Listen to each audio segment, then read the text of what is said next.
Yeah, we push the button on the front of that thing. Continue. Yeah. Awesome. Well, we're going to get started this evening. I know we've got a couple people on the way, but as I said right before we started the recording, we've got some serious ground to cover tonight, and we're lasered in on one topic, knowledge and the reverse side of knowledge, or generally the reverse side of knowledge, skepticism. So we're going to spend some time thinking about knowledge. What do we know? Do we know anything? And yeah, I'm excited. I think tonight's going to be a lot of fun. But before we get started, I just wanted to spend a moment in prayer together. As we are fulfilling our holy calling to be the image of God and to be rational beings. So if you would, join with me in prayer and then we'll get started. Lord Jesus, we offer this time to you this evening. I'm thankful once again for the gift of thought and rationality, being created in your image and understanding that this is a reflection of who you are as a supremely rational and intelligent being. God, I pray that tonight is formative, that it is shaping, but that it gives us tools and equipment to continue to have further dialogues, maybe even further meditative thoughts as we continue down our journey of life. Lord, I thank you just for this time that we have. Be with us, guide us, instruct us, and illuminate the things that are hidden for us. We love you. We pray all this in your name. Amen. Amen. All right. So week number 2, talking about knowledge and skepticism. Briefly, before we get into knowledge and skepticism, I just wanted to give a quick definition. What we're going to be studying this week and ultimately next week is what's called the field of epistemology. I can spell that for you if you need. But basically, epistemology is the study of knowledge, of rationality, of justified or unjustified beliefs. It's basically the study of knowing, the study of thoughts that we have. And this is going to be especially something important as we begin our philosophical journey, because we're asking the question, what is knowledge? Do we actually know anything? Are there things that we can know? Are there certain things that we can't know? Do people really have knowledge or any kind of justified belief? So we're going to ask those kind of questions. So this week we're going to focus on the broader topics of knowledge and skepticism, and then next week we're going to talk about truth. We're going to ask the question that Jesus himself asked to Pilate, what is truth? Can we know what truth is? And then we're going to look at a specific brand of epistemology, religious epistemology, and we're going to say, how do we know anything religiously? And do the things that we know religiously, does that count for anything? And what does that mean, and what does that look like?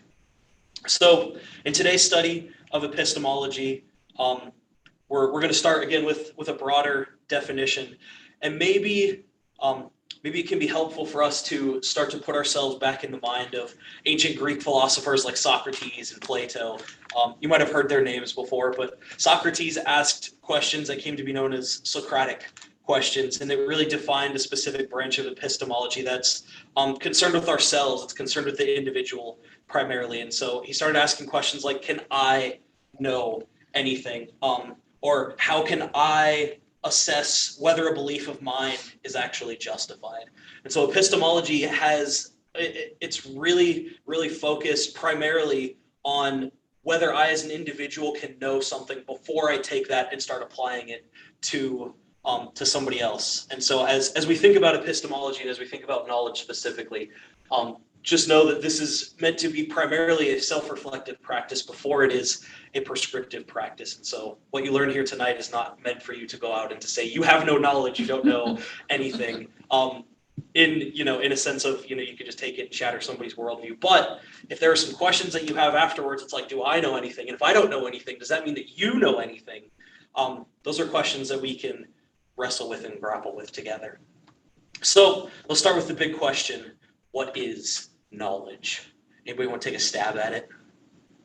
This is your chance to win a Nobel Prize right here. If you have a good enough answer, we'll take it to a committee and we'll win $1 million. Anybody? It's okay if you don't. I sprung it on you, this deep philosophical question. Nobody has an answer, that's all right. So maybe instead of looking at a definition of knowledge, maybe something that would be better for us to do is to look at some examples of knowledge. And so I have here on the screen 3 statements that are all knowledge statements, and they represent 3 different facets, 3 different aspects of knowledge. So the first sentence here, and it would work better if I was standing in front of the podium. It kind of works from this angle. It's, I know the cup is in front of me. And so for this first statement, there's a knowledge here that happens that I'm going to call the knowledge by acquaintance. And so here I have knowledge of something that is directly present to my conscious, right? The cup, being my water cup here. The cup is presently in front of me. I know that it's in front of me because I see it. I can perceive it with my senses. I have this knowledge based on what philosophers call intuition. And now this is not intuition as like it's a guess or it's an irrational hunch or like, it's this gut feeling that I have, but rather intuition is something of a direct awareness, like it's directly present and in front of me right now. So another statement that I could make by intuition is saying that my philosophy class is in front of me.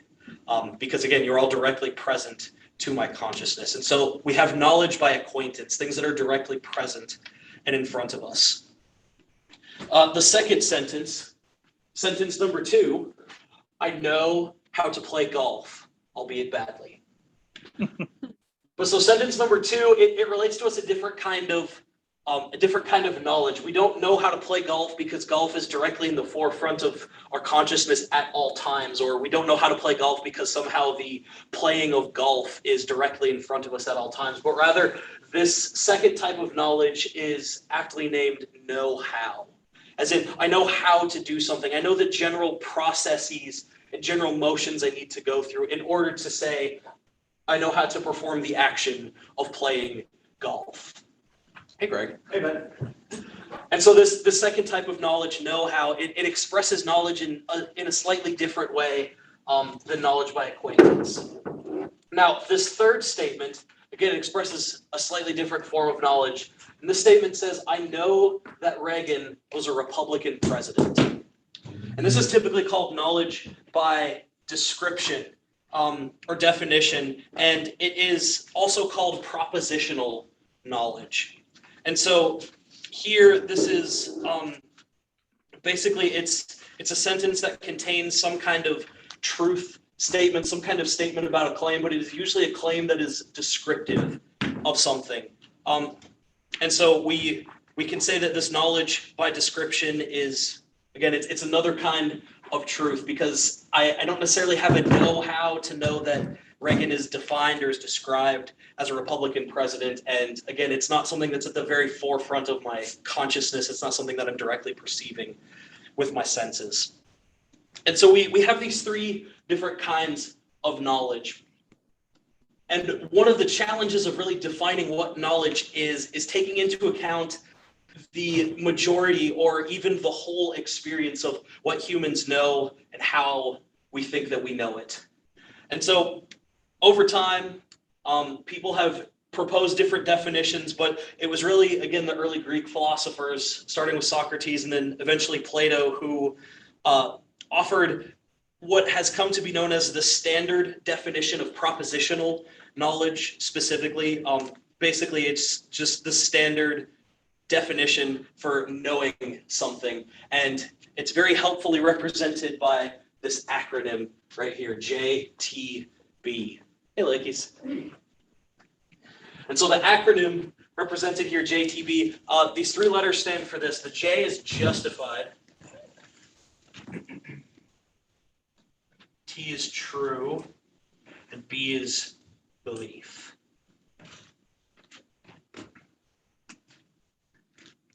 And so knowledge on the standard definition is composed of these 3 parts. You'll sometimes hear these 3 parts called the tripartite analysis. And that's going to be a really big fancy word I might use once or twice other times. But basically, it just means that knowledge, or anything that we can understand as knowledge, can be analyzed by these 3 different parts. It's justified, true, belief. Now, it can be helpful for us to take a look and to analyze this definition even further. And maybe the first one that's going to be the easiest one to understand is the T for true. If someone knows something, then what they know probably has to be true, right? It would make no sense to say that Jones, and by the way, I'm going to be using the name Jones a lot this session. Everybody say hi to Jones. Jones is a great, awesome little stick dude. He's going to be hanging out. He's going to be our little logic friend today. But so if Jones knows something, then it has to be something that is true. It makes no sense to say that Jones knows that there is milk in the refrigerator, but nevertheless, it's false that milk is in there.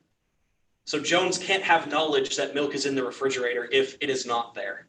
Now, Jones can know the negative of that. Jones can say, I know that there is not milk in the refrigerator, and that can be true or false depending on whether there is milk in the refrigerator or not. So the T in this seems kind of obvious and kind of evident that the truth of the matter is required for what we call knowledge. Now, I'm going to put a pin in the T right here because as we've talked about already, truth is going to be something that we talk about next week in much deeper and broader detail, because the whole question of what is truth is a great philosophical question that has plagued philosophers and theologians alike for thousands and thousands of years. Do what? Asked by Pilate. Yes, asked by Pilate, what is truth? And so we're going to put a pin in it, but suffice it to say for right now, talking about knowledge, that truth is something that is necessary for knowledge. Does knowledge constitute reality? We'll get there. Okay. We will get there.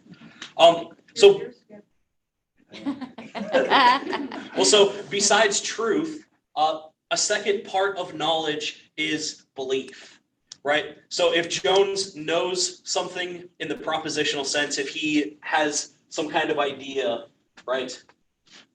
Or he knows like something is somewhere, or something is described as something, it makes no sense to say that, for example, Jones knows that there is milk in the refrigerator, but nevertheless, he doesn't believe that there's milk in the refrigerator. Right? There seems to be a contradiction there. Like, I know that Mia is sitting in front of me, but I just don't believe it. And we've pushed on that a little bit in our modern postmodernist culture, where it's like, you know, what kind of knowledge do we actually have? And we're going to talk about postmodernism next week. That has to do with truth. But it's this idea of, for us to actually have knowledge of something, there's a belief, there's a buy-in from the person that has to happen in order for us to have what we call knowledge. And so we can believe many things that may not be necessarily true, but truth is something that is required for knowledge. Hi, Emily. Or not truth, belief. Knowledge is actionable. It doesn't have to be. I can know that that chair is orange. But the chair being orange doesn't require anything actionable. So we have truth and we have belief. And true belief, as we've talked about up to this point, it's necessary for knowledge. We have to have these two things for knowledge. But is it sufficient? Is it sufficient to say that my true belief is sufficient for me saying that I know something? And the answer to that is probably not. I don't want to say with a definitive no, it's not, because I like to leave philosophical doors open, but it's probably not. The true belief is sufficient for knowledge. The reason for this is that someone can believe things that are true, but really have no justification or warrant for those beliefs. It could be, for example, that one has a belief completely and totally by accident that just so happens to be true, but they wouldn't have knowledge of it. So here's an example. Our friend Jones on the board there, he has a random thought that pops into his head. It's raining right now in Moscow. Mm-hmm. And suppose further that Jones believes this, like he truly and wholeheartedly, he believes this thought. And further, as a matter of coincidence, it is actually raining in Moscow right now. I don't know if it is or not. But let's just suppose, for the sake of argument, that it is raining in Moscow right now. Then Jones, he would in fact have a true belief, but he wouldn't have knowledge of this proposition in question. Like, Jones has no direct knowledge. He can't say, you know, I know that it's raining in Moscow, but his true belief, it is true, and it is something that he believes, well, we wouldn't say that Jones has knowledge So in this is that case. the same as like being verified? So verified would be, how do we understand whether it's true or not? Right, so truth comes in with verification.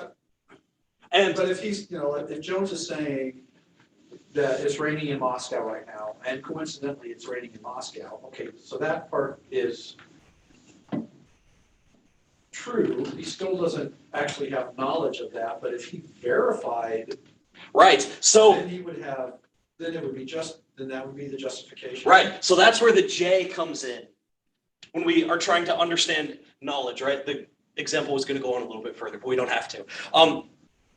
In this case specifically, and in other cases and examples that we can give, the person that has the sort of true belief, whether it's, even if it just so happens to turn out to be true, the person who is claiming this kind of knowledge, they lack justification or warrant, as it's sometimes called. They lack a reason for their belief. They lack some sort of justification or something that gives some weight, or as David said, verification of it.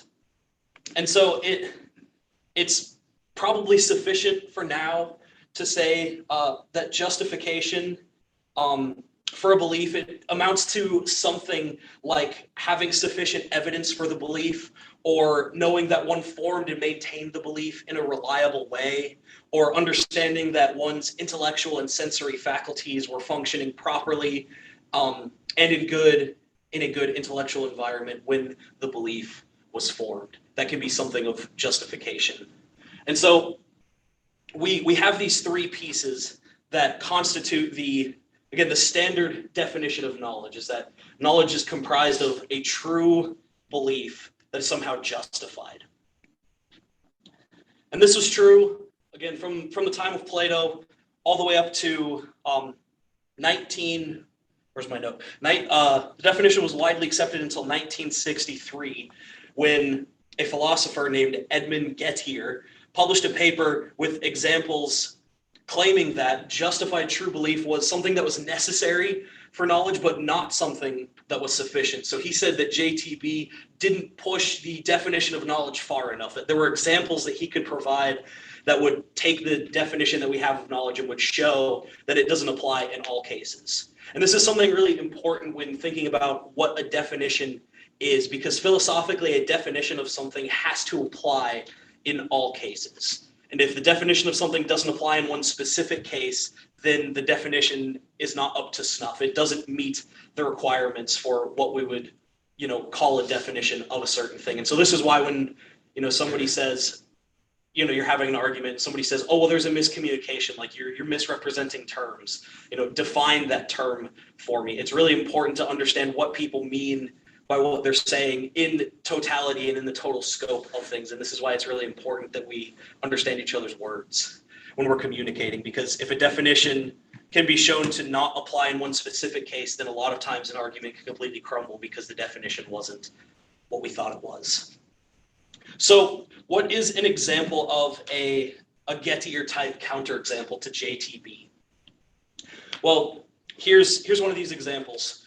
Jones and his buddy Smith, they have applied for a certain job, it could be any job, and Smith has strong evidence for the following proposition, that Jones is the man who will get the job, and Jones has 10 coins in his pocket, right? So Smith's evidence for this includes A, the fact that the company's president has assured him that Jones would be selected and that Smith, so A, the company president has told Smith that our buddy Jones here is getting the job. Also, maybe this happened during the interview process, but we also know that Smith himself has counted the coins in Jones' pockets 10 minutes ago. So 10 minutes before the hiring selection happened, Jones had the coins in his pockets, Smith was able to count them. And so on the basis of knowing that the company's president has told Smith that Jones will be selected and that Jones has 10 coins in his pockets, Smith now infers a new proposition, and he now believes that the man who will get the job has 10 coins in his pocket, right? And so Gettier invites us to imagine further. He says, now suppose that unknown to Smith, that Smith gets the job, and Smith happens to have 10 coins in his pockets, right?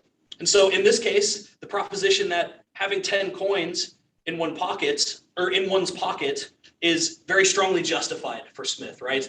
Because Jones was supposed to get the job. Jones had 10 coins in his pocket. Smith, just so happening to have 10 coins in his own pocket, now gets the job. And so this proposition becomes something that he knows. And so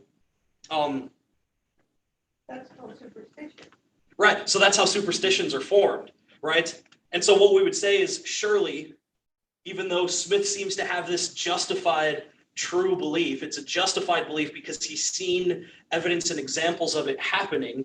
It's true that the one who has 10 coins in their pocket got hired, and it's a belief. It's something that Smith genuinely believes. We may say that it's necessary for knowledge, but that it's not quite sufficient. It doesn't quite get us the rest of the way there, for the very same reason that a lot of people will say, oh, that's just a superstition, right? My family had an awesome superstition growing up that every time the Denver Broncos would play any kind of football game, if we did not have football snacks, they were going to lose. Fantastic superstition that we have because of that. And so these examples, ever since 1963, have started coming out, and again, they claim that the tripartite analysis is too weak. It's too weak of a definition. It doesn't fully encompass what we have for knowledge. And so how do we deal with these examples? And just one thing to note about this is an ongoing philosophical debate. There's something inside of knowledge that we just haven't managed to pin yet. But here's some strategies that people have tried to use to get around the Gettier type examples. The first one is to retain the standard definition, to keep JTB as it is, but to expand the requirement for evidence. So justification now doesn't just involve knowing that you have 10 coins in your pocket, but it also involves more kinds of evidence.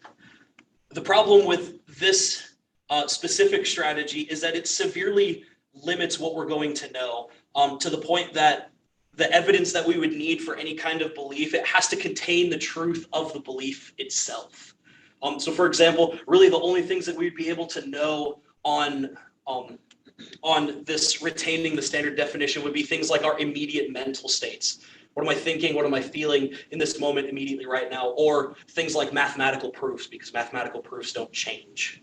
But those would really be the only things that we would be able to know, because you could always know a little bit more about the situation, a little bit more and a little bit more. And it seems to create this hole of evidence that can always just get a little bit bigger and a little bit bigger, because we can always think of just one more example that can push it and can push it. And so retaining the standard definition of knowledge doesn't seem to totally work. A second strategy is you can look for a fourth condition. You could say that knowledge is JTB plus something else. So examples of the fourth thing that could be added are things like no relevant false beliefs about a piece of knowledge can be there. So if you have some kind of relevant piece of information that relates to this piece of knowledge that you have, that specific piece of information cannot be false in relation to your knowledge. Another thing that people have tried to offer is that knowledge cannot be defeasible. There can't be any kind of It can't be capable of being made void or annulled. It can't be like canceled, your piece of knowledge, if you will. So do either of these work? Is adding no relevant false belief about a piece of knowledge, or does knowledge not being defeasible help us solve this question? Well, it seems as though having no relevant false belief seems to be irrelevant to whether one can hold a true belief or not. So for example, suppose that Jones knows that the stock market rose yesterday. His justification for the belief is based on 4 pieces of information. He heard it on the radio, he read about it on the newspaper, or in the newspaper, he had a friend report it to him at breakfast, and he had his wife tell him that she heard it on television. So he has 4 pieces of information that the stock market rose yesterday. Now, let's suppose that Jones's wife didn't actually hear on television that the stock market rose, but she only thought that she did. So then Jones's belief would be based partly on a false belief.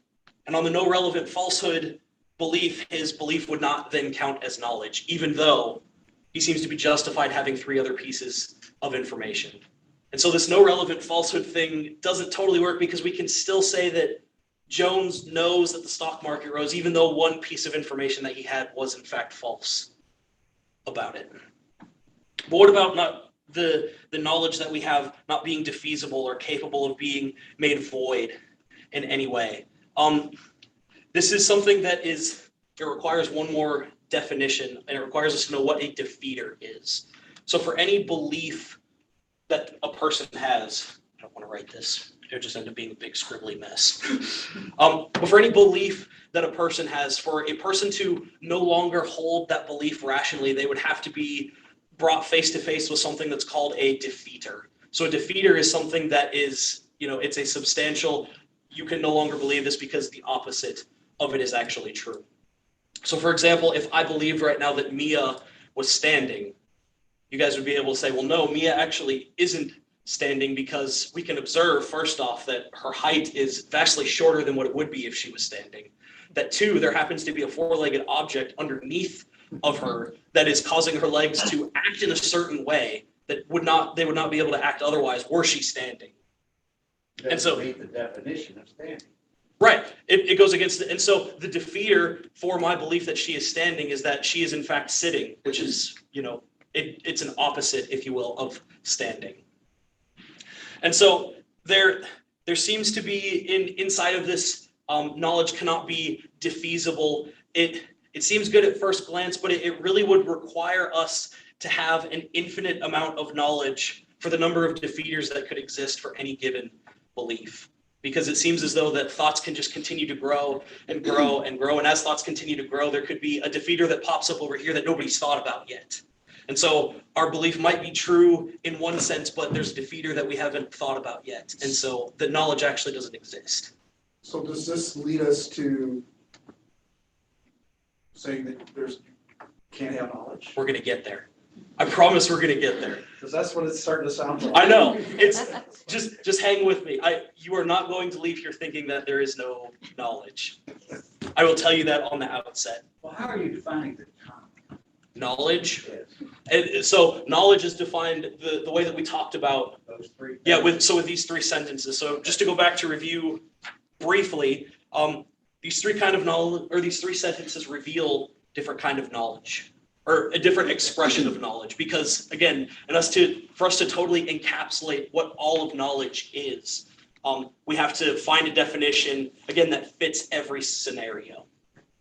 And so sentence 1 is knowledge by acquaintance. I know that the cup is in front of me because I can sense it with my direct senses. It's in the very forefront of my consciousness. I know that this cup is in front of me. The second one is called know-how. I know how to play golf. It's not that golf is at the very forefront of my mind or somehow, directly in front of me. The acts of playing golf is somehow like inside of my senses, but rather it's this knowledge of, I know the specific motions and actions that I need to go through in order to participate in the activity of golf. And then the last one is knowledge by description or propositional knowledge, saying, I know that Reagan was a Republican president. It's a description of something that, again, it doesn't require know-how necessarily. It's not something that is, again, very present and forefront of our senses or our consciousness, but it's a description of something. And so, yes. So what about I don't think any of those 3, or maybe they do, let's determine that, apply to the use of know as in I want to know Christ. Right. Well, and the fellowship of his sufferings and so that. Right. So that kind of know that we're talking about, and this is why I tried to use these examples, because that kind of know, it splits the word know, or the word knowledge that we have, into 2 kinds of knowledge, right? So know, in the sense that I'm talking, it's like propositional, factual.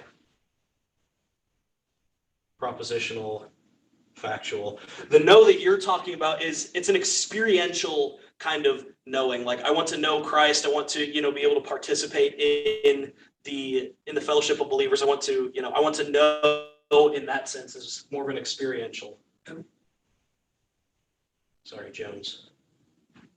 Michael, what did you call this, the three, you had a term for that? The tripartite analysis. Tripartite Yeah, tripartite. analysis. Yeah. Okay. And so, Bob, when we're breaking up knowledge in this sense, we're talking mostly about propositional or factual. If you wanted to add a fourth kind of knowledge here that talks about experience, I would be okay with that. Something that encompasses the totality of human experience. Because and this is a fun thought experiment. Let's suppose that Jones grew up as a child in a completely and totally dark room, right? Jones was brought up having zero visual faculties. He's not blind, he can see, but he's in a completely dark room. He has had no exposure to light or no exposure to color in any way, shape, or form. However, during this time, Jones is taught every possible thing there is to know about the color red. He's taught, about how it is a visible wavelength. It's a release of energy of electrons moving from one level to another level. I'm going all the way back to chemistry here. But he knows everything that there is to know about the color red. Now, when Jones eventually in his teenage years gets released from this dark room, and upon being released, the very first thing he sees is an apple. Does Jones gain some kind of knowledge through the experience of the color red? I and a lot of other philosophers would argue, yes, he gains some kind of knowledge. There's something about knowing something experientially through a sense that you have not yet experienced it in. Right. But that kind of knowledge would still fall under this tripartite analysis of knowing, of Jones being able to say that, I believe that the apple is the color red because, I know all of these facts about the color red and it came into my senses as, being verified as matching this information that I have about it. Does that make sense? Mm-hmm. Okay. What if it was a green apple? Then Jones would believe that the apple in front of him is not red, and all of his knowledge about redness would be thrown down the toilet. Yeah, so our first two strategies that we have looked at to get around these Gettier type examples don't seem like they totally work. But perhaps the third strategy, let's replace justification with something else. So let's make it something else plus true belief. And so the one example that I wanted to give you, because the second example gets wonky, and I don't necessarily want to do that right now.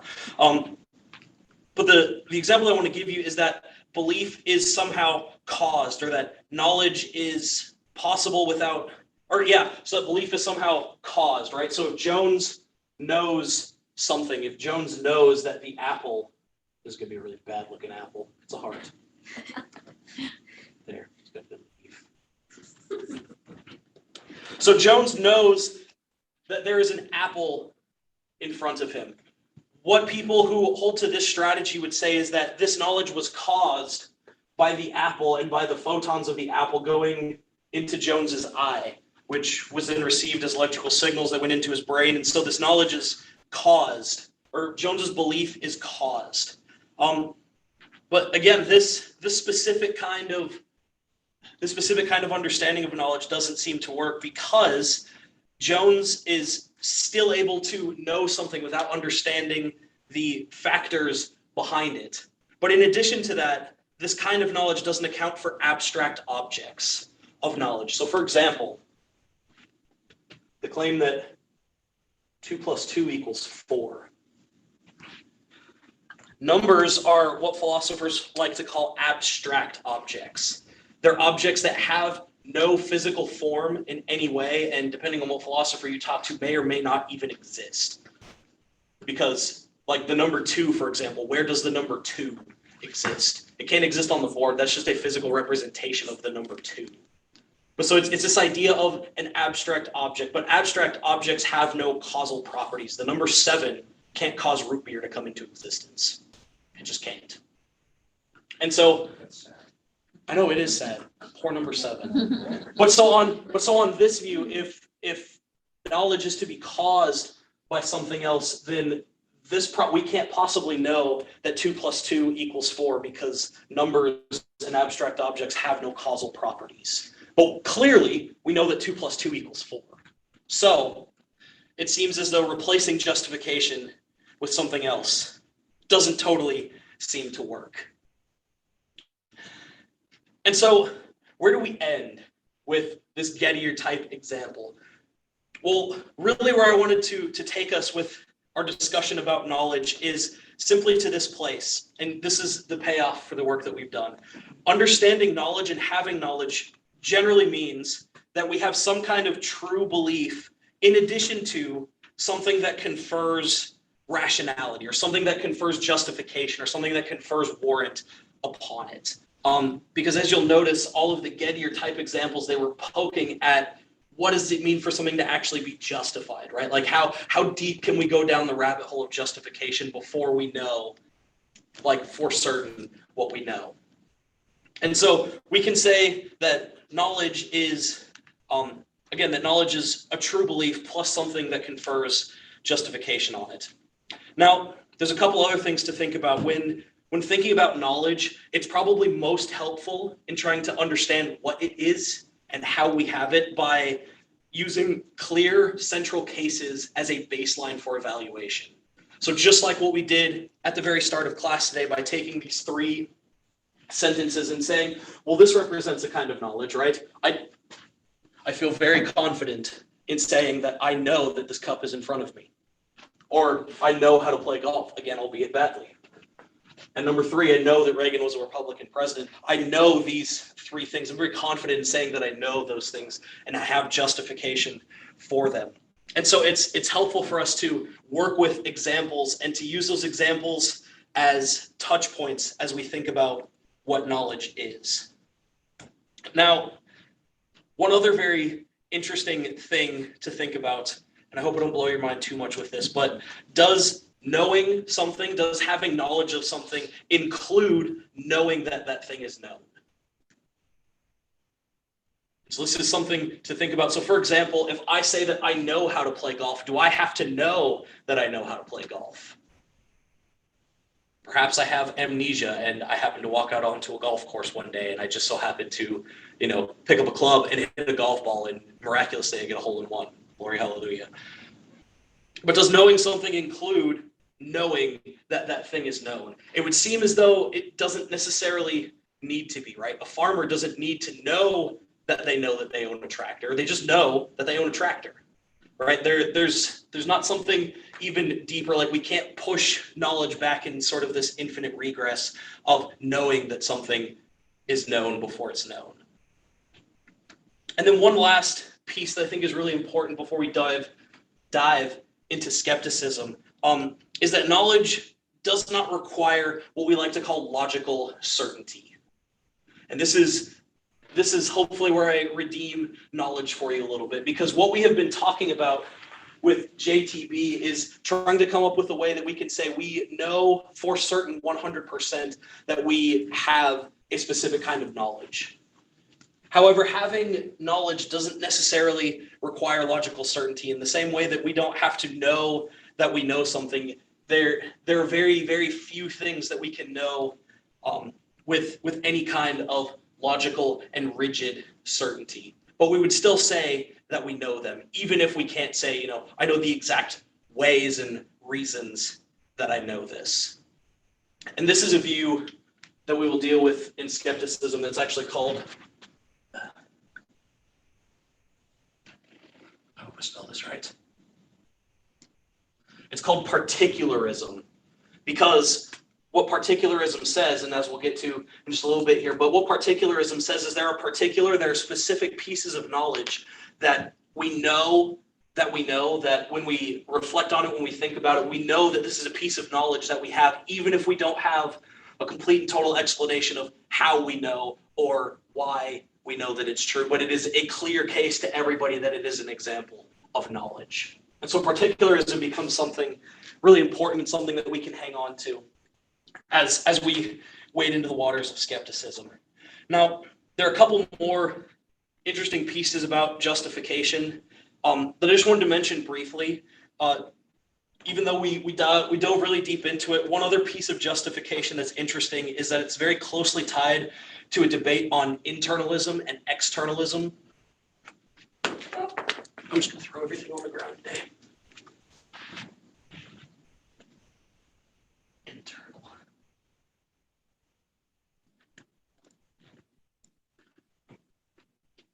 So it's a debate about internalism versus externalism. And very simply put, this is a debate that says, the factors that justify something, where do they come from?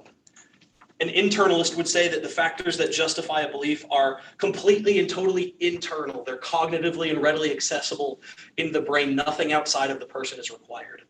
An externalist would say that factors that justify a belief are outside of the person, that, they need to be somehow experienced and somehow, brought, I wouldn't say into the person, but, they need to be engaged with in order to see how the belief is formed. And so there are different versions of internalism and externalism, both weak and strong.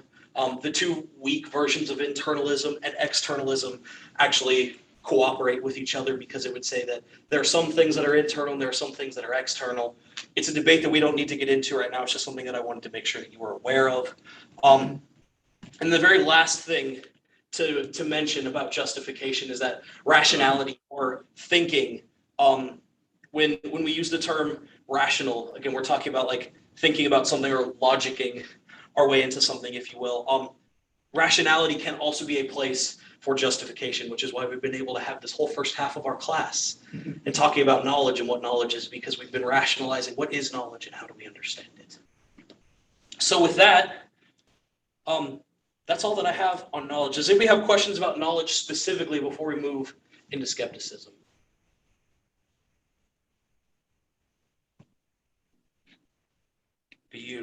Emily. So one of the things that's not on the list is knowledge of the future. Okay. Things like, I know that Christ will return. Can that even be considered a knowledge, or is it a belief? So this is where that is primarily a belief. And this is a piece of knowledge that we're going to dive into a little bit as we get into skepticism, but it's a piece of knowledge that I like to shorten with JB, right? There seem to be certain pieces of information that are beliefs, and they might even be very good justified beliefs, but we have no way of knowing their truth value. So for example, the preposition that God exists. God exists, it can't possibly be a JTB understanding of knowledge, because we have no way to verify whether or not God exists or not. However, it can be a belief that we have because of experiences that we have, had over our lives, and it can be something that's justified, right? We can have thought really, really hard about it. We can have come up with all of these great evidences for it, and it can be something that's been confirmed by other people, right? Oh, you had the same experience that I did. That's awesome. But strictly speaking, a thing like, I know that Christ will return, or I know that God exists, is not knowledge in the sense of a proposition or a fact. It's in terms of a justified belief. And so it's something that you're justified for believing, and without the presence of any defeaters, without the presence of something that says you're wrong, and here's the reason why you're wrong, and something that stands up, it's something that you are absolutely rational in believing as a justified belief. All of this is based on what we define as truth and what is reality, and what those two terms mean, because in my understanding of knowledge is the awareness of truth. And so if for Emily's case, if you said God is the absolute truth, then everything you deduce from that is going to be truth. Right, based on your assumption that God is. But that's what I'm saying. Absolute If truth. it's the truth, it's not an assumption then. It's the truth. The truth stands alone. I'm processing this. Hold on just a second. I get it. I am too. Yeah.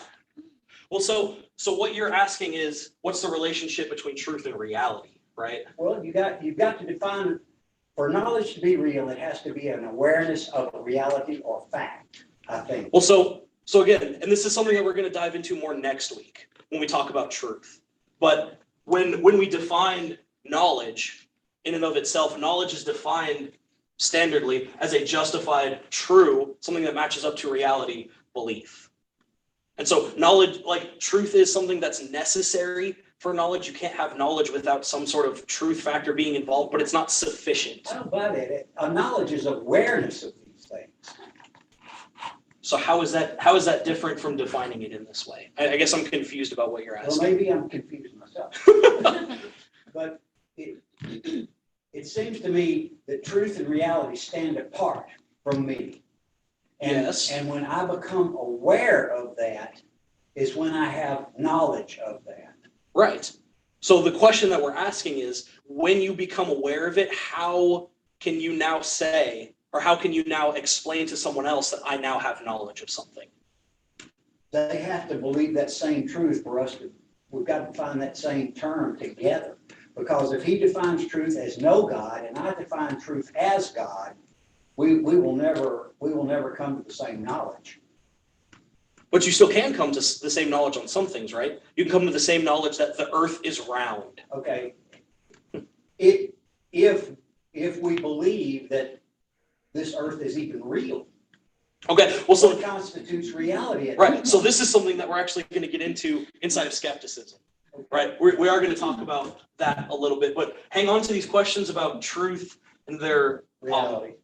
and how they relate to reality, because again, truth is something that it's necessary for having knowledge, but the truth in and of itself is not sufficient for knowledge, because something can be true, but if I don't believe it, then I don't have knowledge about it.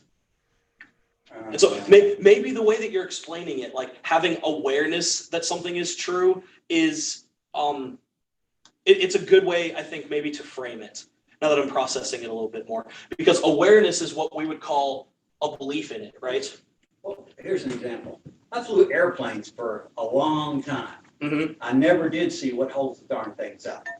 Right. But I'd get in that cockpit every day and I would do those same things because I believed in the reality of my experience with that.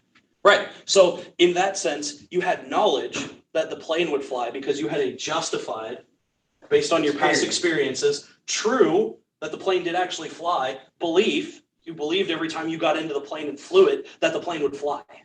And so you had that kind of knowledge when you were able to go and fly your airplane. And so again, maybe awareness is a good way to think about it, as it's a way of not even just being aware, but an acceptance and a buy-in to what you're experiencing. Okay, but the first time you go fly that airplane, you have not had that experience and you have to accept somebody else's experience as fact. Right. So belief isn't necessarily dependent upon my own experiences. Exactly. It can, right. Which again, belief, how does belief relate to knowledge is a question we don't necessarily have time to get into, Exactly. but it's this question of saying, if I believe something, what does it mean for me to, buy into that? What does it mean for me to believe that? Because this is where I think your rub is getting into with reality. Even it's like, if something is true and it's something in reality, but somebody doesn't believe it, people external to that would say this person doesn't have knowledge about what's going on. But that person would believe that they have knowledge of what's going on. So to me, it would sound like, so as an experienced pilot, you have knowledge. As a never flown before student, you have the belief, and But you not may know true, but it hasn't quite become justified for you yet. So you don't necessarily have knowledge yet. Yeah. And I think that's a good way, again, a good way to think about it. It's one of these things that when you start breaking down, this is something very, very, very fundamental to the way that we think. Just like thinking about thinking, right? It's something very fundamental, because we're asking the question, how do we know anything? How do we know what we know? Is there a way that we can say, I know this and this is why I know this? So, okay, now I'm confused because I'm going to go back to the milk in the refrigerator. All right, let's go back to the milk. David doesn't look in the refrigerator, but he asks me if we have milk. Mm-hmm. I say, yes, I bought some yesterday. Okay. We definitely have milk in the refrigerator. David now has knowledge that there's milk in the refrigerator based on his belief that I am true. Right, that you are telling the truth, right? But so here's where the knowledge hinges on, right?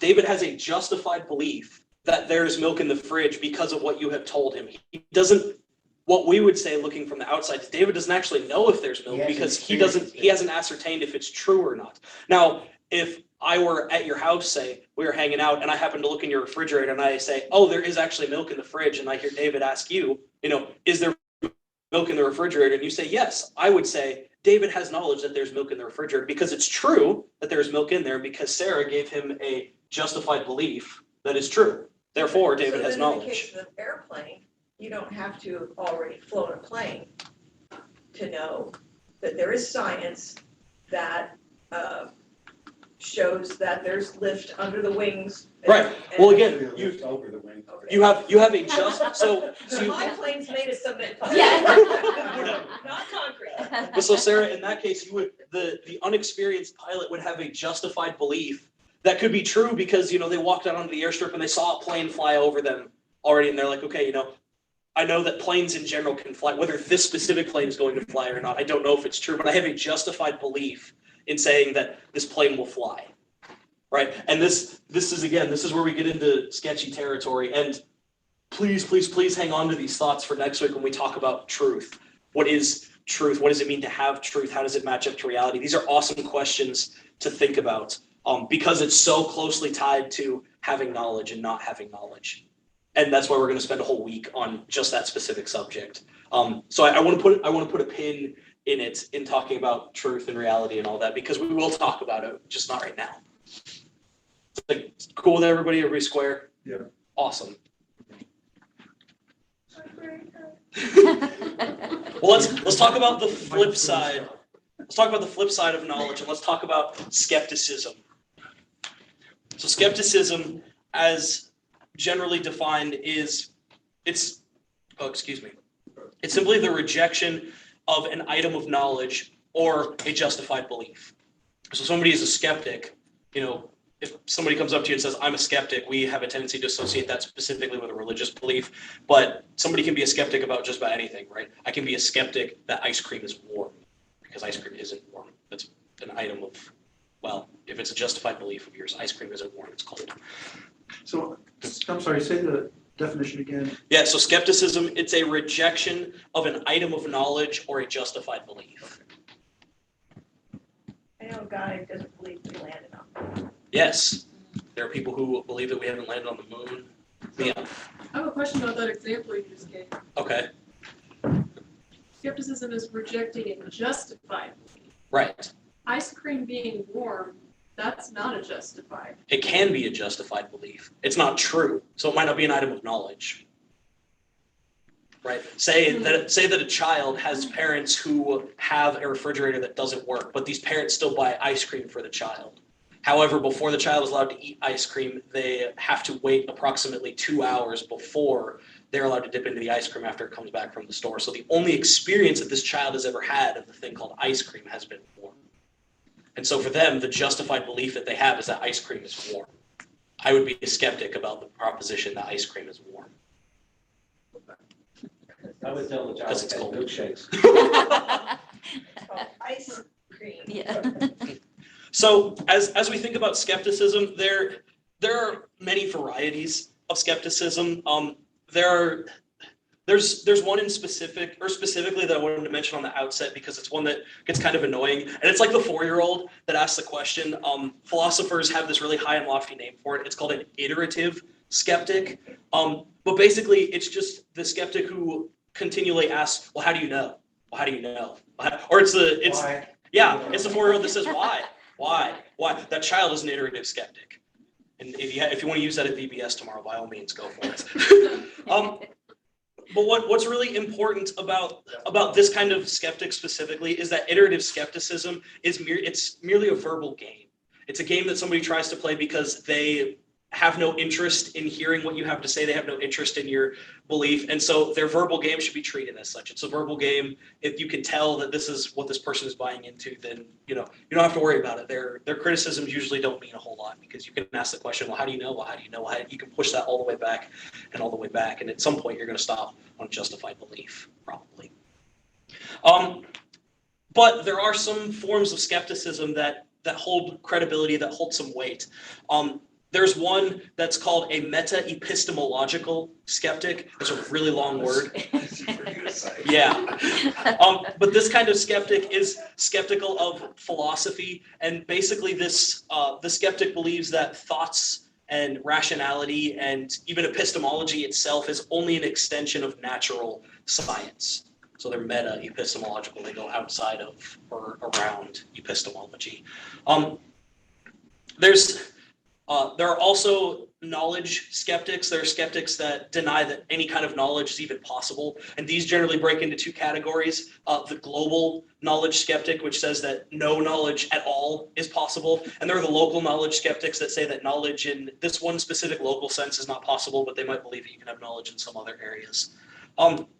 But then the last kind of skeptic and last kind of skepticism is something that's called methodological skepticism. It's just a method of skepticism, and it asks the question, how does one know anything? How does one know X? And this can actually be something that is incredibly useful for Christian believers. In as much as this kind of skepticism becomes a tool to avoid being naive about something. This can be something that is really good because it causes us to push and to ask questions and to, maybe doubt some of the things that we're hearing. And it begs us to say, well, how do we know that is the case?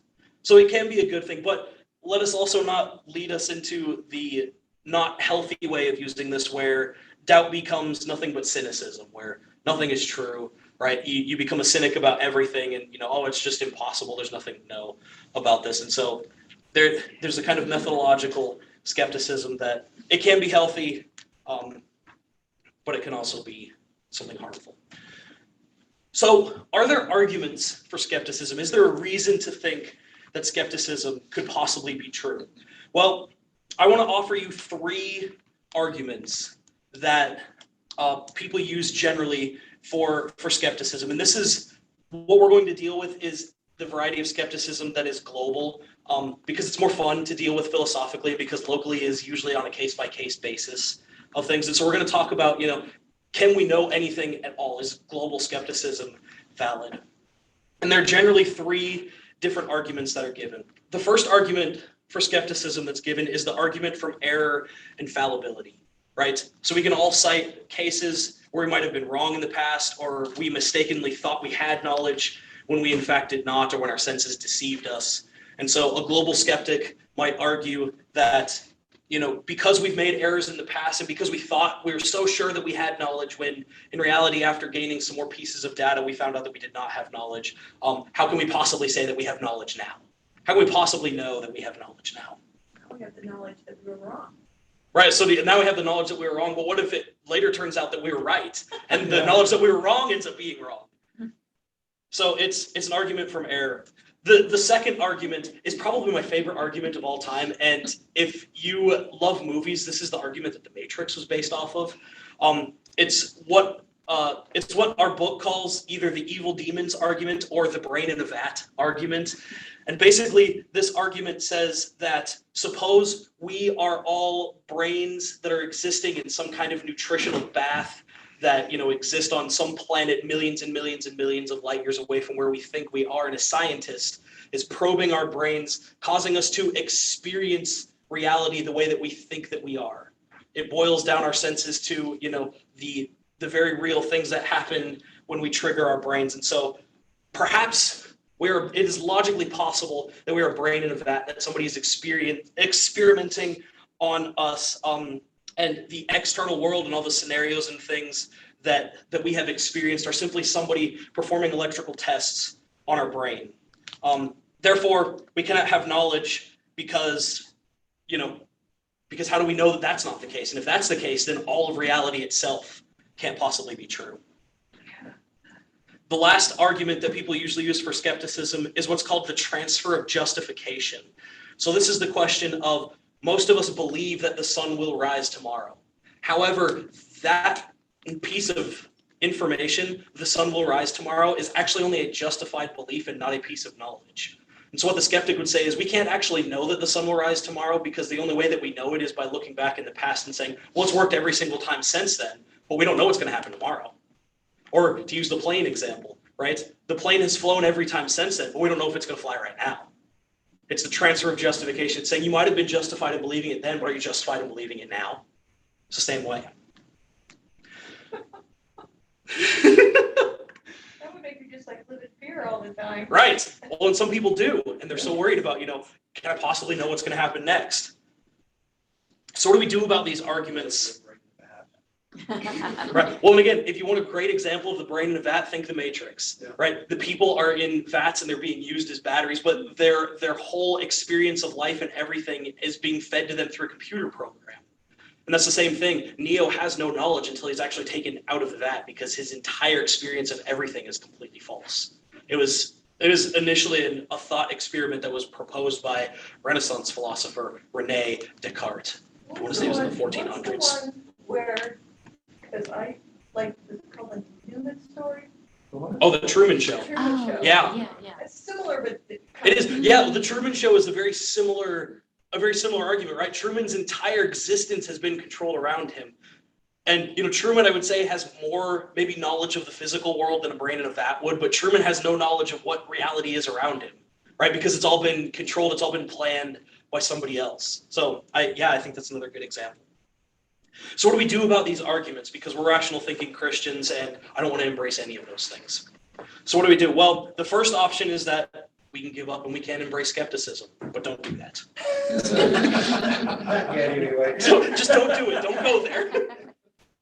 The second thing that we can do and that we can try and do, and philosophers like John Locke and René Descartes and other logical positivists have adopted this method. My notes keep turning off. They have adopted what's called Methodism. There's a lot of methods that happens, and things are just called Methodisms or Methodists or whatever.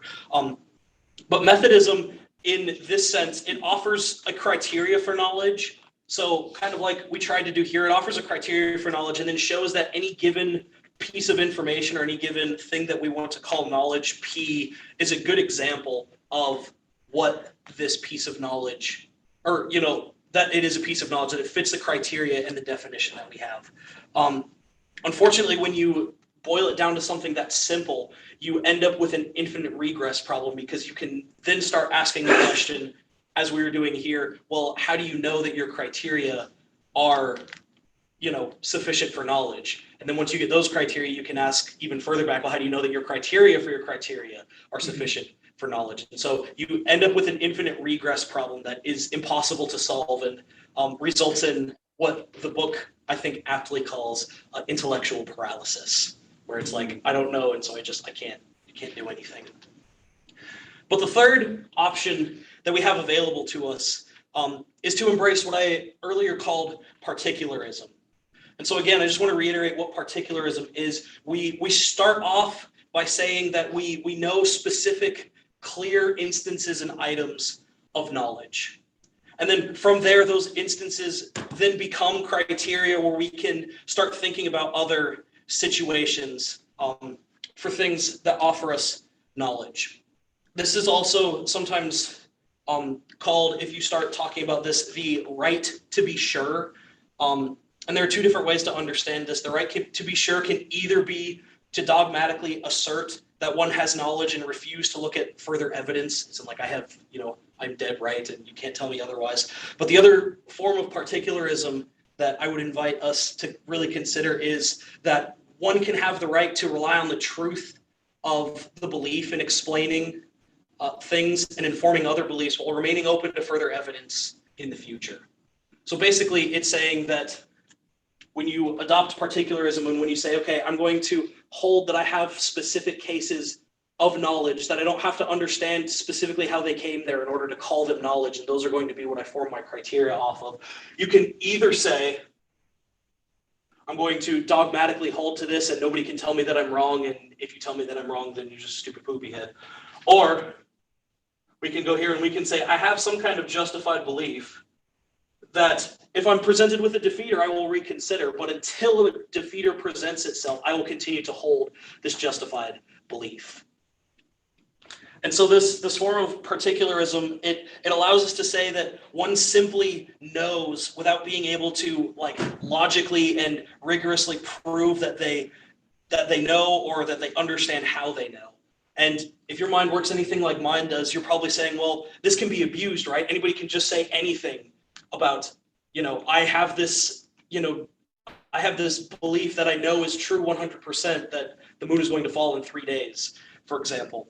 And so this understanding of knowledge and this approach to rebutting skepticism, it can be abused, but the abuse itself, it doesn't invalidate the truthfulness of the assertion of it. It's just something that we as good thinking Christians have to be careful of as we approach the question of understanding knowledge and of approaching skepticism. And so skepticism in and of itself, that was a really short and brief overview of it. Although the other thing that I wanted to do, so how do we respond to the arguments based on particularism? Well, the response that we have to the first one, the argument from error, right? We've been wrong in the past. How do we know that we're not going to be wrong now? Or how do we know that we're not wrong now? Again, the positivist is willing to say, well, I have a justified belief about this that I'm going to count as knowledge until a particular defeater presents itself and shows me that I'm wrong. The same thing is true with the brain in a vat, right? It is logically possible that we're all brains in vats being experimented on, and we have no idea whether it's one way or the other. But as a rational thinking person, I am justified in believing that we're not, that the world around us is 100% the way that I experience it to be. And until somebody is able to provide me with a defeater, I'm justified in holding that belief and in counting it as knowledge. The last one, the transfer of justification, it's possible, as we looked at last week, it's possible to know a conclusion without having absolute certainty of it. So when we talked last week about the inductive kind of arguments, right, where we had all the different data points, right, and we say, okay, what's the best possible explanation for all those data points? I look back at the recording, it looks kind of like a cookie. But what's the best possible explanation? We don't know for certainty that is the case, but we can know the conclusion without having to have 100% absolute certainty. And so the case for the transfer of justification, do we know that the sun is going to rise tomorrow? Yes. Again, we are justified in having the belief that the sun will rise tomorrow, and even pushing it as far as saying, I know that the sun will rise tomorrow, without having the absolute certainty that the sun will rise tomorrow. Because we can say, again, I have formed my belief based on these particular instances of knowledge, and in applying these criteria, I now can say I know that the sun will rise tomorrow. So what's the point of all of this? Why talk about knowledge and skepticism, and what can we trust and what can we not trust? Well, there's one really interesting question that comes up when you talk about knowledge and skepticism. And there are several thinkers that have proposed this argument over the year. Thinkers like C.S. Lewis and Richard Taylor, and most recently Alvin Plantinga, who's a philosopher, or was a philosopher at Notre Dame. I think he retired recently.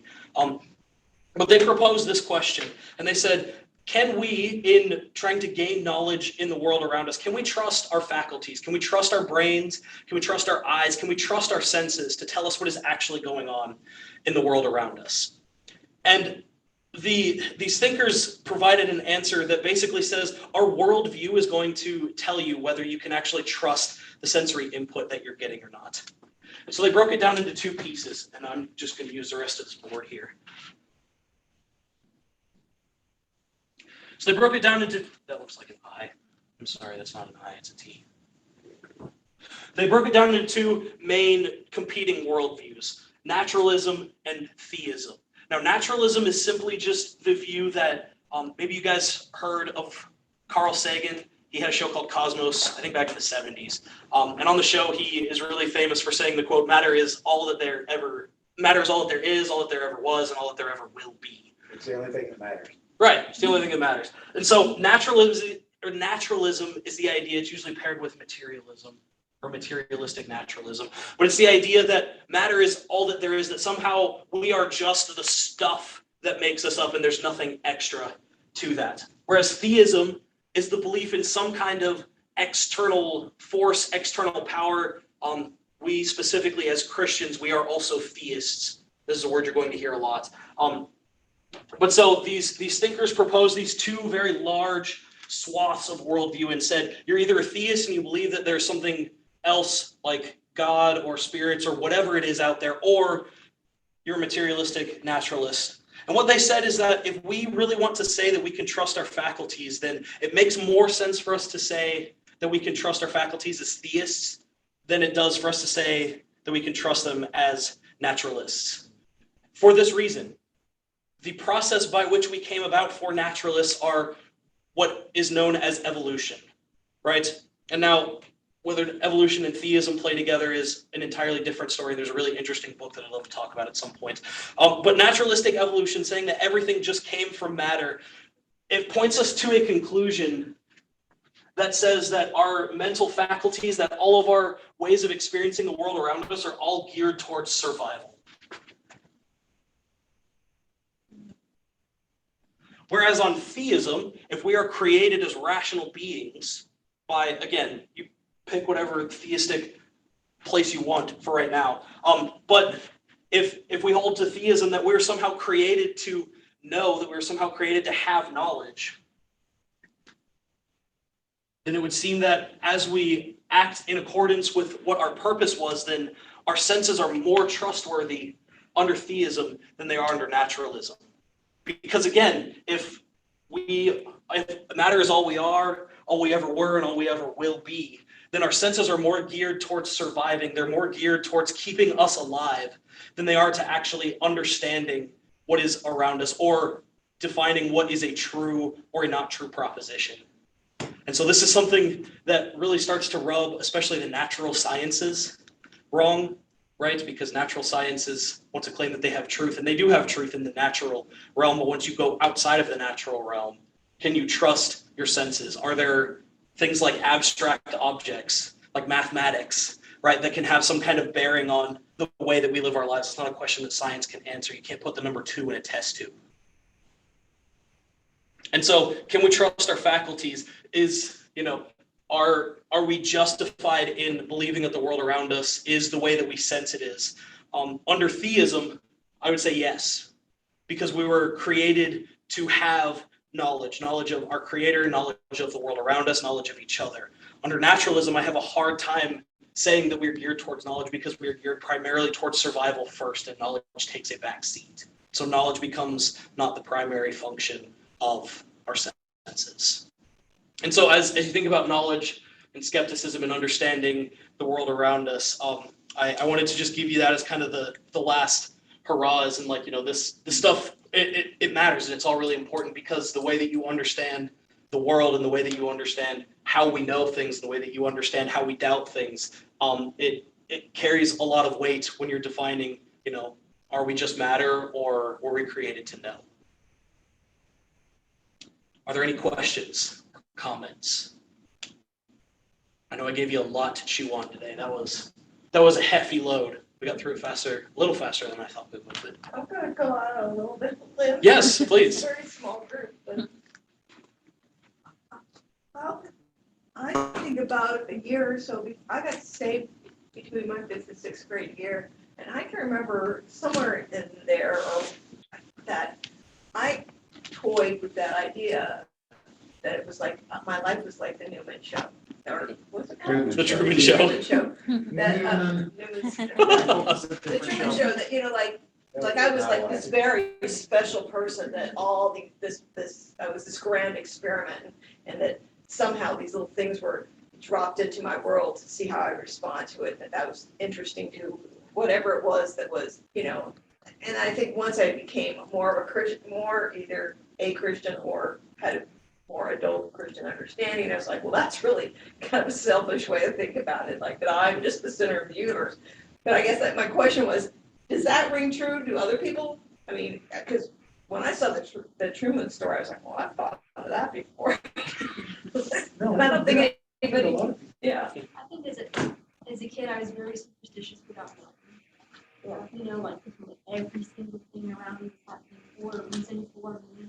Yeah. Like not necessarily that I was the center of the universe, but that things were working like positively for me or negatively for me. That's what I mean, like, yeah, like somebody was playing, you know, like, oh, let's drop this, let's add Public this believer, administration. let's see how they respond to this. It's nice for you to see. Yeah. Well, so one of the definitions that I read really, really early on, I don't know that you guys were here for this, but the whole study of thought and of knowledge, epistemology that we call it, it's really focused on this individual knowledge, the individual primarily, and it really asks the questions, can I know anything? So in your example, right, am I the center of attention? Or there's, I forget, the name of it escapes me right now, but there's a system of beliefs out there that says that the entire world is simply a mental projection and I am the only real thing in it. And everything else, everything else is just something that I am projecting, and they fade out of my consciousness. They cease to exist until they come into it. Well, isn't that convenient? Yeah. Right, but logically, it's something that you actually can't disprove with logic, because again, it's like the brain in the vat situation where anything that you offer to this person, they can simply say, well, that's something that I already knew, and you're just telling me what I already knew, because I am the center of everything. But again, what is the justified belief that they have there? And it's hard to offer a defeater for something like that. So that's why the question of epistemology is largely centered on, can I know anything? Can the individual know something? Can that person actually know that they're the center of all things? And I would argue, Well, no. and that makes me think of, Descartes' I think, therefore I am. Yes. Well, and so Very- Bob, this is the work that we reference here. It's the very same work where he said that cognito ergo sum, or ergo something like that. I forget what the Latin is specifically. But yeah, basically what Descartes did is he wanted to rebuild his knowledge of everything by tearing it all down and then seeing how far he could get by just logicking his way into it. And so he destroyed everything, and he said, even if I am a brain in a vat, even if a scientist is experimenting on me, the fact that I am able to think, the fact that I am able to even ask the question, am I a brain in a vat, proves that I exist. It doesn't prove to anybody else that I exist, but it proves to me that at least I know that I exist in this world, 100%. That is a piece of knowledge that I can hang on to. And he goes on to explain, he rebuilds his whole system of, we can have a full theology based on that, and he rebuilds things. But yeah, I think therefore I am came exactly from that. Yeah, Emily. Just during this whole conversation, I've been thinking about, I took one of Tim Green's classes, and he described theology as faith-seeking understanding. Yeah. And it's almost like you go from the bottom up. I think if we do that with a lot of things, that you start with a belief, and then you go back and you go, okay, how do I know Yeah. that? And that's a really important process. Otherwise, it's just a belief. You don't know if you know it. Absolutely, right? But then you can also run into the problem with, I teach writing classes, and I have students write argumentative essays. And a lot of times they start with the belief, and they're not prepared to change their belief based on the justification. Right.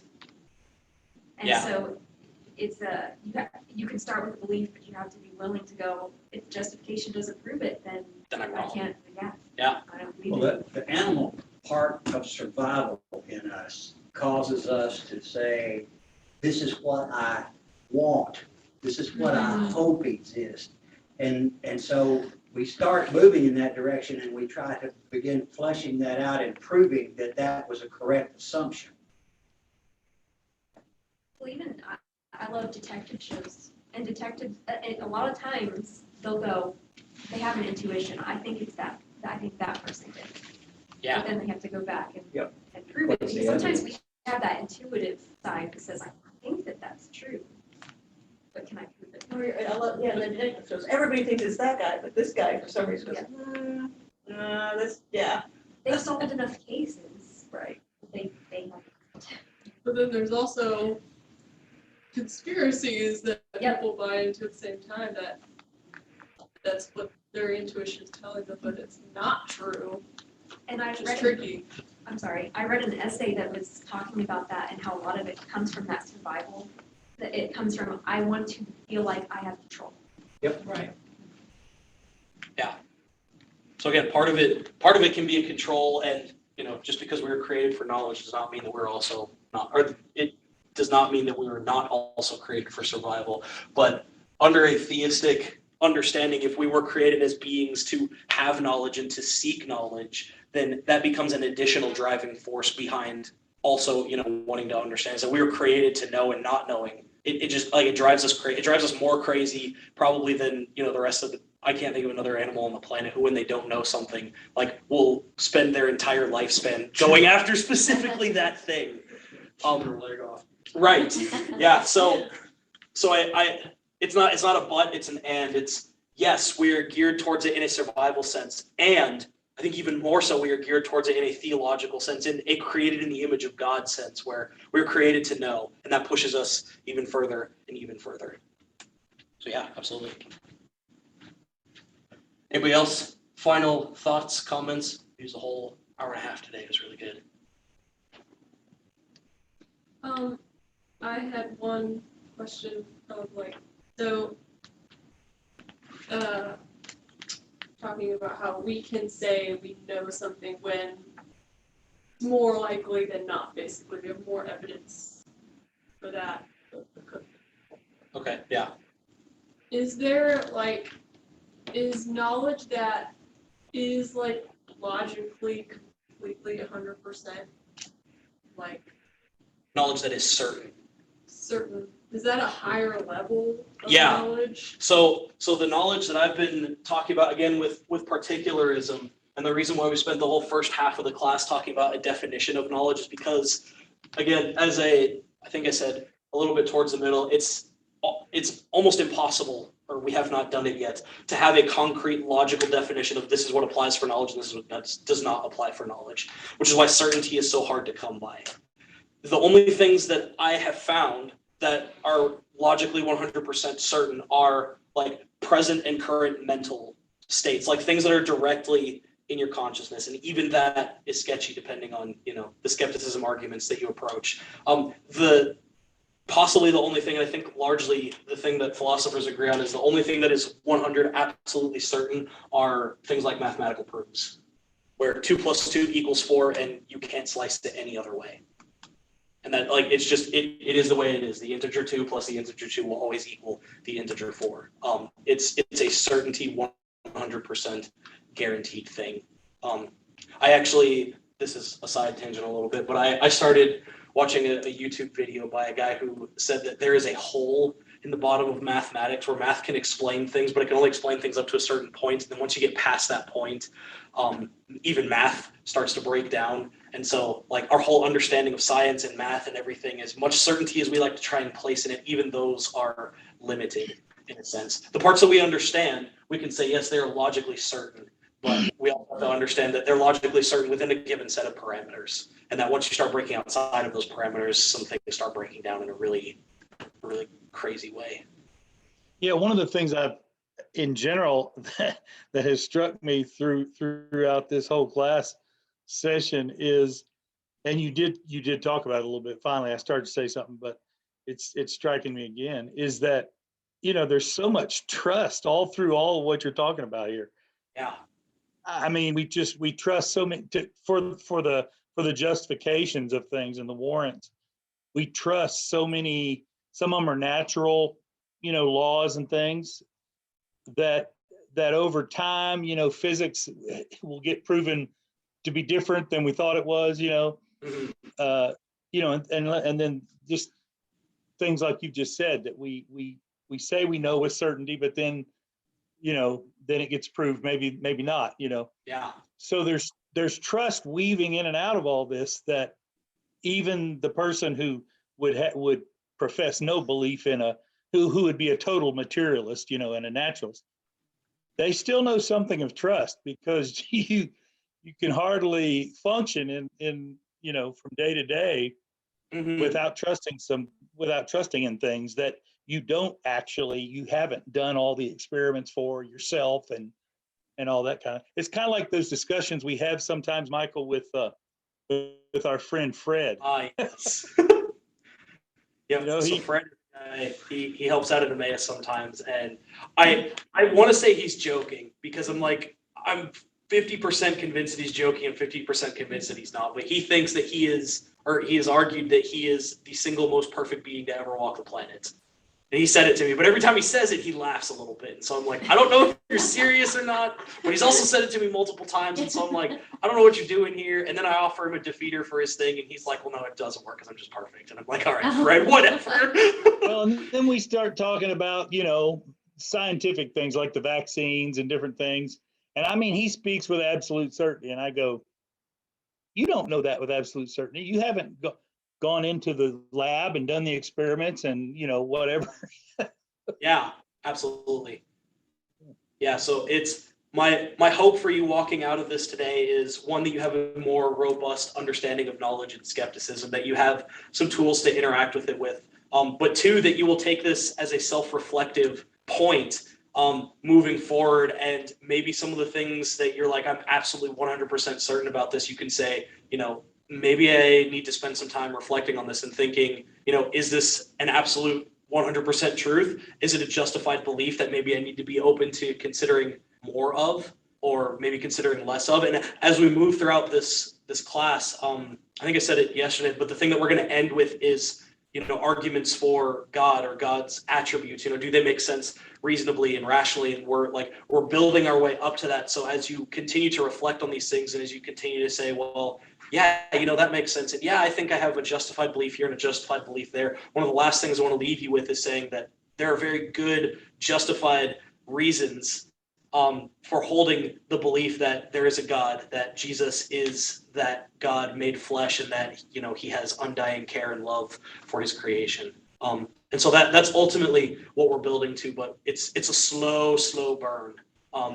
So embrace it, love it. It does help you as you're thinking and as you're sitting through things. So I encourage you to engage in those. Yeah.